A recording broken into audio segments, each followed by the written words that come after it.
Hi, I'm Thierry Neuville, and today we're gonna watch one of my closest rally wins in my career in Argentina back in 2017.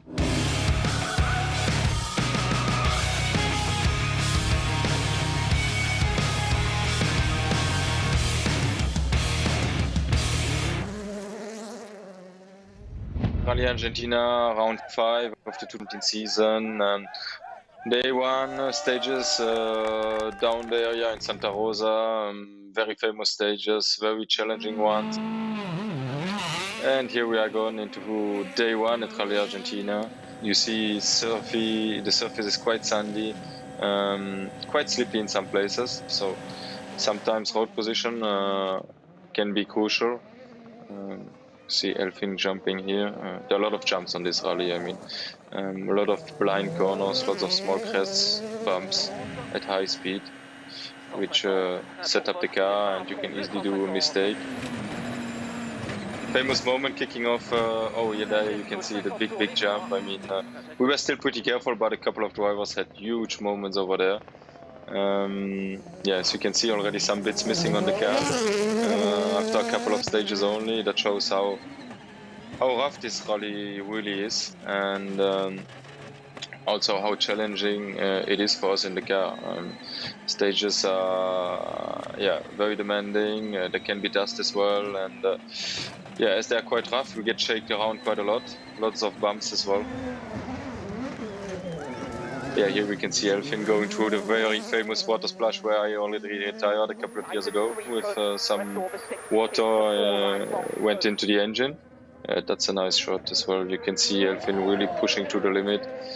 And with his tire, he knew he's gonna have an advantage on some of the days. Yeah, seeing Chris going flat out as well. That year, I think it was one of his toughest rallies in his career.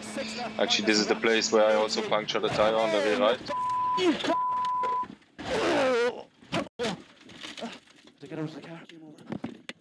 It was a tough day for us. I think at the end of the rally, we were down a minute from the lead. Yeah, Elfin was flying with his DMAC tires, was really going very fast, and nobody could beat him. He settled with most of the fastest stage times as well.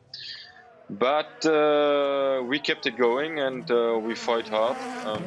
But being 1 minute off the lead after day one was a very challenging time, and nobody could imagine we would ever have had a good weekend over there. Straight into day two of Rally Argentina.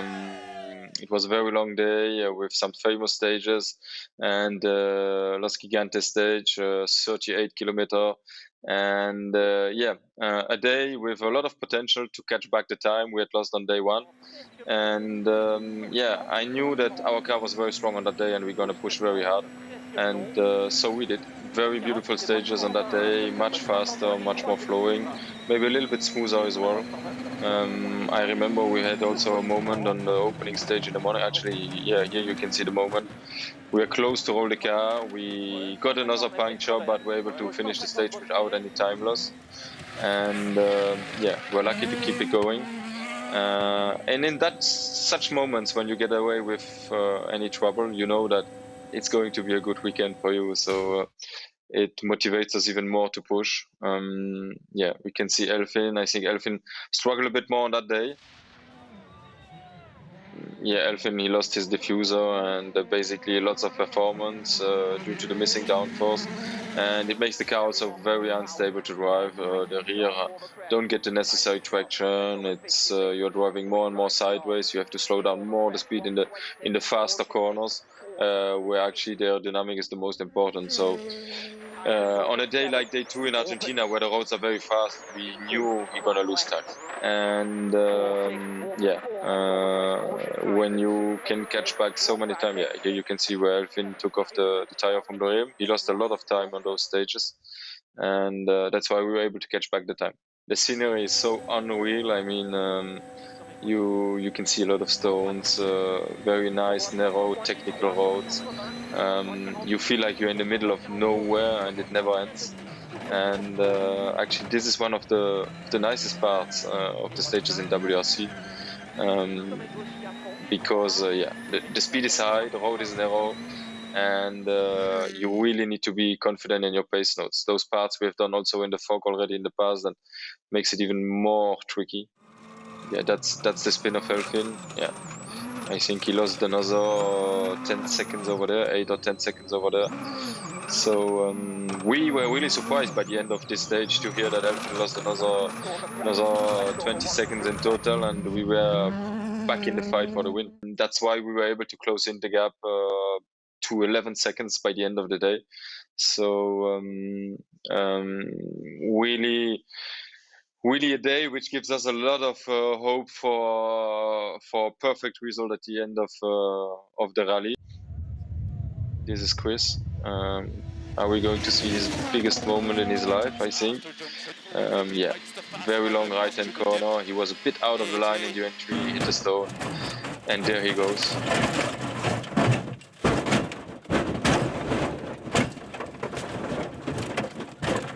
Both were really lucky to get away with it with no real injury. Especially there in the middle of nowhere, you could imagine that, yeah, it takes some time before the help can arrive, but yeah, they stayed safe and got away with it. By the end of day 2, we were only 11 seconds behind Elfin, and there was 1 day to go. And we were very motivated to go for the big push, take all the risks it needed to get another victory in Argentina. Typically rally on Friday night, you think the rally is over, and on Saturday you catch back time almost a minute to the leader, and suddenly you are back in the game, and you are very motivated for the last day, and we were really decided to go for a big push and take all the risks it needed to get the victory for Hyundai and ourselves. Day 3 in Rally Argentina, 55 kilometers, 3 stages with 2 runs in El Condor stage, the very famous El Condor stage, and the game was on. Here we are in the last section of the very famous El Condor stage. You can see Elfin pushing around, but I remember very well there were some rumors that Elfin had some brake troubles on the road section towards the first stage in the morning. But we knew we had to push hard. It could be a wrong information as well. And as you can see, he was complaining a bit about the brake. We had no brake pedal for half the stage. At the beginning, it was going right to the floor, and all of a sudden, halfway through, it came back like some form of miracle. I don't really know what's going on, but we have to go and look at it. We had an incredible run. We were able to take off 2.5 seconds in the first stage, and I think more or less 8 or 9 seconds in the upcoming stage, in the Mina Clavero stage. A really interesting stage. I like it if you get it right. It's so technical, so narrow, as you can see. Beautiful scenery, and we got it right that time. We were able to close in the gap, I think, to 0.6 at the end. And at that moment, you know that now it's everything or nothing for the power stage, because the win at that time was more than important for the championship, but also to have 2 wins, consecutive wins, was something we didn't achieve before. And here we are up into the final stage after 350 Ks on such a demanding rally. We are down to a final sprint between 2 drivers on the very last stage. We were gone flat out. I mean, we had no choice. As you can see, the guys jumping and bouncing around.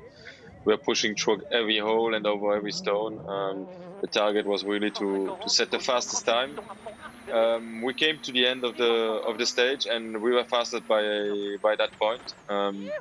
But Elfin was still to come. Congratulations between Nicolas and me. Happy with the performance, and now it's the most difficult time. Yeah, obviously my tires weren't great at that moment. I give it everything.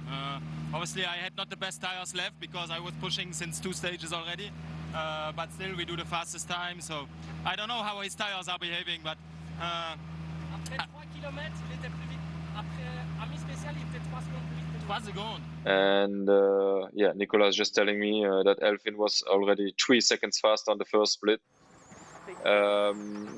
But I kept believing because I knew that his tire might lose performance. I mean, the Michelin tire are very strong and very reliable. Elfing hitting the bridge, another second lost for him. So I saw that on the TV at the end of the stage, and I knew, he has lost already at least 1 second over there. We had a very great finish of the stage because I took quite some risks, and this is the last corner now for Elfin, and you can see the time going down. And when it gets red, we know that we beat him by 1.3. We're 0.6 behind. So that was you can see the joy, the enjoyment we had, the feelings. I mean, of course, some people will be disappointed, but also can make the party, as you see there. Our team are very happy as well. 2 consecutive wins, and on such a demanding rally like Argentina, where the car also shows his reliability and his strong points are key for success, and it's really a rally you win with your team, together with your team. Seeing again Elfin easily 1 second lost over there, if not more, and that might have cost him the win. Horrible. The worst time in my life. Actually, he was faster on the splits and then he lost towards the end, so I can't believe it. The waiting time was horrible. I mean, knowing that he was faster at the first split, and I knew I had done very well there as well. Yeah, you never are sure how fast he can still push towards the end of the stage. Elfin was really disappointed. I could see him in his face when I went to congratulate him, and he could have get his. I think it was his. He didn't win any rally by that time, so I think he could have got his first win. But obviously, we were there to stop this, and we were happy with our second win in a row.